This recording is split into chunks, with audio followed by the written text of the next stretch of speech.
É que eu também vejo, Cortella, que a gente também, enquanto comunicador, tem um pouco a responsabilidade da provocação, às vezes, também. Então. De passar por algo que eu acho que pode até te incomodar. Lide você também com isso, né? Porque senão a gente não chega...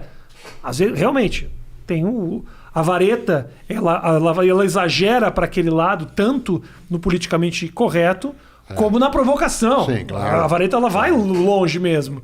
Eu acho que... Mas são atividades de comunicação diversas. Né? Faz parte um pouco da tua atividade, claro, a iconoclastia, claro. Né? A demolição dos ídolos. Né? É difícil a gente lidar com algo, desde a origem, né? Em que o humor não tem a tarefa, né? De, como lembrava o Gil Vicente, castiga-te ridendo mores. Né? Você mexe com os costumes rindo. Então, é muito diverso. Claro. Algo que está como possibilidade na atuação. A Cláudia, com quem eu sou casado, ela é gestora de teatro, portanto ela está habituada, ela diz sempre que um espetáculo de teatro é uma mentira combinada, né? Eu vou para lá como espectador sabendo que ali as coisas parecerão verdadeiras e você que está no palco faz a mesma coisa, certo? Sim. Quando você conta uma das tuas histórias no teu espetáculo, né, daquilo que aconteceu na tua casa, com a tua mulher, com o teu filho, com a ex-mulher, com o ex-filho, seja lá o que for... Nenhum de nós ali imagina que aquilo é 100% coincidente. Hoje em dia nós estamos vivendo um momento muito complicado, porque muitas vezes não é só aquele que me assiste ali na minha frente. Às vezes essa informação sai daquele lugar e printa no jornal. Isso. E aí é um lugar que não estou num ambiente de desconstrução que é o palco. Eu estou printado na página da revista Veja. Aí realmente, até eu mesmo às vezes leio e falo que absurdo esse negócio. Por isso que o Manuel de Barros dizia, no que eu escrevo eu não minto 10%, o resto eu invento. Né? Então essa mentira combinada, ela favorece um pouco mais a tua atividade. Claro. Né? Não que eu não o faça, isto é, também fazer palestra ou escrever livro é contar história. Claro. Né? É contar história, mas essa história ela não tem tanta intenção de produzir o desconforto que o humor pode fazer. Né? Se você, por exemplo, naquilo que faz, ou outros homens e mulheres que fazem a mesma atividade, eles não incomodassem, né? Ficaria... Né? Eu sou capaz de fazer uma palestra inteirinha durante anos sem usar palavrão algum, e sou capaz de bater palma para o meu amigo Clóvis de Barros Filho, com quem você já conversou, que coloca o palavrão de um modo inacreditável. Né? Eu sou capaz de ser politicamente incorreto contra o politicamente correto, como o Pondé faz em vários momentos, né? E sou capaz de, usando a elegância do Karnal, com quem você já conversou, né? Dar um passo em que ele é de um sarcasmo brutal. Eu posso dar esses passos. É uma questão de escolha. Espera-se de alguém como Clóvis uma sinceridade e uma autenticidade que, se o palavrão não vier, a gente se chateia, certo? Portanto, né, é diferente o modo, né, de presença. Como diz o meu porteiro, que o meu porteiro... o meu porteiro é muito criativo. É o Ocimar. O Ocimar, ele quem vem aqui... Ele tem uma atividade, o Ocimar, que é receber o nome da visita e repassar para o morador. Que é uma atividade que ele não domina. Ele ouve o que ele quer e ele fala o que ele bem entende. Um dia chegou o Clóvis de Barros, e aí ele toca para mim aqui e fala: Rafael, tá subindo o Clausibar. E aí... Eu magnífico. Chamando o Clóvis de Barros de Clausibar para os Você sabe que 2 horas de conversa. Meu sobrenome Cortella, ele induz em várias regiões do Brasil se chamar de Portela. Sim. Certo? E mais do que isso, meu nome Mário Sérgio, pouca gente me chama de Mário Sérgio, mas às vezes na apresentação diz Mauro César. Mauro César. Né? Ou Marcelo. Mauro César Portela. Nessa história do sobrenome... Marcelo Portela. Meu pai, que já faleceu, ele era diretor de banco quando ele faleceu. E uma das coisas que ele fazia era, nos anos 1970, viajar pelo Brasil abrindo agência de banco. Abrir agência de banco nos anos 1970 era um evento na cidade. Vinha prefeito, vinha o bispo, vinha o padre, era um evento, tinha palanque. Né? E meu pai um dia foi inaugurar uma agência, era a tarefa dele, inaugurar uma agência no interior, né, de Minas Gerais. E o prefeito da cidade, conhecido pela sua dificuldade, né, em lembrar coisas e pela capacidade de falar asneiras, ele disse, né, ao seu assessor, não vamos esquecer do nome do homem. Aí falou, o nome do homem é Antônio Cortella. Antônio Cortella, não vai errar o nome dele. É igual aquela escola de samba do Rio, mas é com C. Evidentemente que o prefeito abriu, dizendo, temos o prazer aqui de receber o doutor Antônio Cangueira, certo? E durante muitos anos da minha família, nós brincávamos de Cangueira. Né? Cangueira. Ora, quando vem o Clóvis e ele ganha esse nome germânico, isso é uma coisa, inclusive porque ele tem, né? Aquele padrão, como eu digo, o Clóvis é vulcano encarnado. Né? Então, aquele modo, ele, sem dúvida, essa tradução, né, que o Ocimar faz, é uma coisa que tem apreciação.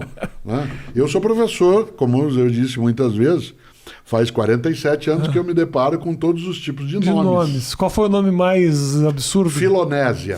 Que é um nome que faz sentido, no sentido greco-latino, né? Mas é um nome de cotidiano, poucas vezes. Um outro nome que eu estranhei, a sonoridade é correta, mas a escrita não, claro que isso se devia, né, ao escrivão, era Celso, com S e C cedilha. Certo? Isso na sala. Claro que você tem outros nomes também no dia a dia, mas Filonésia... Filonésia é o pai, que é o Filomeno, e a mãe milionésima. Isso, seria. Claro. Né? Por isso que... Geralmente o brasileiro ele faz assim, ele junta muito o nome do pai com a mãe, ele gosta muito disso. Pega o Jair com a Carolina, fala Jarolina. Isso, claro. Né? Agora, a docência, ela leva a gente a se treinar para você poder ler um nome que não é usual, né, e trazê-lo para dentro como simpatia. Isso. Porque, do contrário, você marca.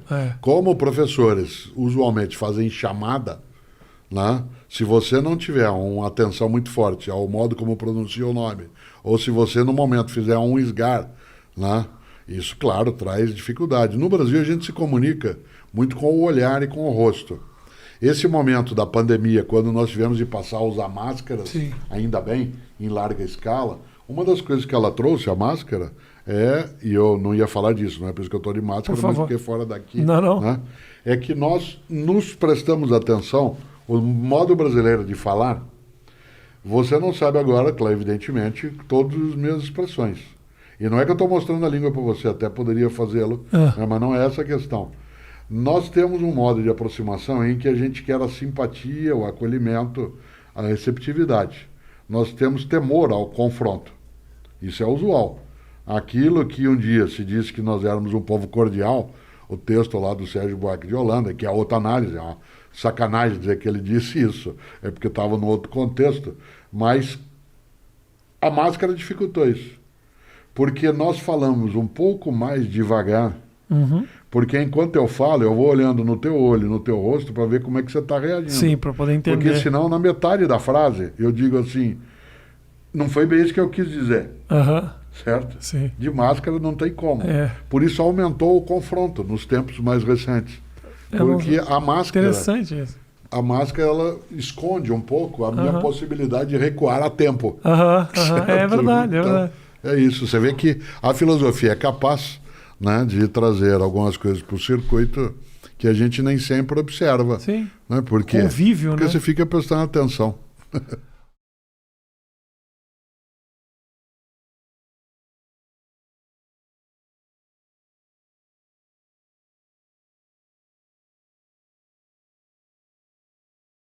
Tão imbecil que não possa ser profunda e nenhuma pergunta é tão profunda que não possa ser imbecil. Eu já comecei a filosofar. Essa era uma pergunta? Não. É isso que você fez? Não. Porque eu ia responder. Foi apenas uma reflexão. Dentro dos teus pontos de escolha, eu já ia escolher. Não.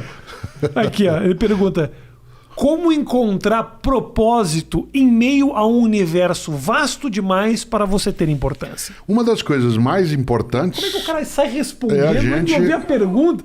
Você já ouviu todas as perguntas, Cortella? Não, eu ouvi o que você disse. Você já ouviu... Ninguém te faz mais nenhuma pergunta. Faz. Outro dia me perguntaram por que os kamikazes usavam capacete. Certo. É verdade. Ou por que antes de dar a injeção letal na pena de morte, por que antes passa um algodãozinho? Protocolo. Protocolo é decisivo na agulha vida. Pra ficar exatamente. Para a pessoa não pegar nenhuma infecção. Né? Uma das piadas que se contava nos anos 1970, quando o ditador espanhol Francisco Franco, né, ainda imperava, ele que foi capaz de tantos horrores na Espanha, é que quando ele estava já em estado já de agonia, no ponto terminal, um dos médicos sugeriu que a ele se desse morfina.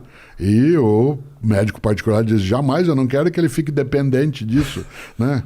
Então, esta lógica é do protocolo, né? É do protocolo. E aí você pergunta, como encontrar propósito em meio ao caótico? Isso. Né? Ou aquilo que parece sem sentido, aquilo que é o nojo absoluto, como diria Sartre, Perfeito. ou nada contínuo do Albert Camus. Né? A gente precisa lembrar que no universo, antes de eu ser, nada existia como eu, e quando eu deixar de ser, nada o será. Isso significa que eu sou único. Uhum. Uma das formas do arranjo da vida nesse universo sou eu. Portanto, a vida se arranjou de um modo único. Agora, eu sou único, mas eu não sou o único. Tá, perfeito. Não há ninguém como eu, não houve e não haverá, mas não sou só eu que sou. Há outros eus. Uhum. Isso significa que o meu propósito maior nesse universo, em que se imaginaria, em que não há sentido aparente, é a construção do sentido. Não há um propósito dado, a menos que seja no campo da fé religiosa, a menos que seja no campo do dogma, não há um propósito que aqui está e diz vá, faça isso. O que existe é a necessidade de você edificar, construir esse propósito. Por isso, meu propósito... eu quero que eu faça falta. Perfeito. Esse é o meu propósito. Agora, eu poderia fazê-lo sendo maldoso, malévolo, poderia fazê-lo de modo egoísta. Eu não quero assim. Eu quero ser bem lembrado. Eu quero ser afamado, como eu disse antes, e não difamado. Por quê? Vaidade minha. Perfeito. Se algo acontecer, saiba que por mim será sempre muito bem lembrado, Cortella. Se é que de alguma maneira isso te deixa feliz. A gente sempre tem de receber com afago os afagos que nos são dados. E é claro, sendo você uma pessoa que eu admiro em várias coisas, obrigado. É claro que a gente retorna. Mas, como diria Machado de Assis, espere eu falecer. Por uma razão, dizia ele, está morto, podemos elogiá-lo à vontade. Talvez eu espere, talvez eu vá até antes, Cortella.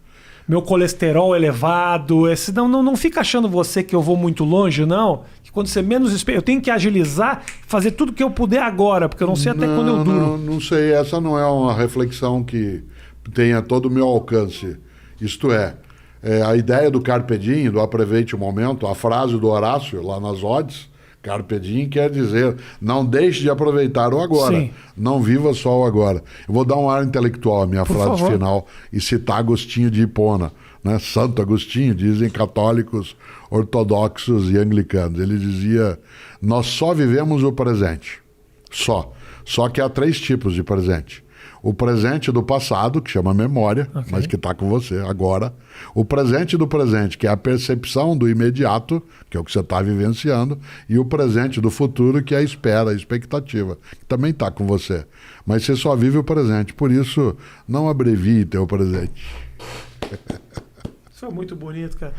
Cortella, obrigado demais pela tua visita. Obrigado pela tua audiência também. Eu peço que você siga o canal do Cortella, não é? O canal do Cortella, vamos fazer essa propaganda aí. É, uma coisa boa. É uma coisa apreciável. O canal do Cortella, vou deixar o link aqui na descrição para mais reflexões, para mais boas conversas. Você, por favor, busca Cortella no YouTube, que tem coisa para... Se o Cortella fosse ganhar R$1 por visualização dos vídeos dele, hoje ele já tinha até trocado de carro. Eu não dirijo, não tenho carteira de motorista. Então nem para isso serve. Então não acesse os vídeos do Cortella, que não serve para absolutamente nada. Chegou a minha comida do iFood. Se você não pediu o seu rango ainda, QR Code no canto da tela. Clientes novos com rango a 99 centavos.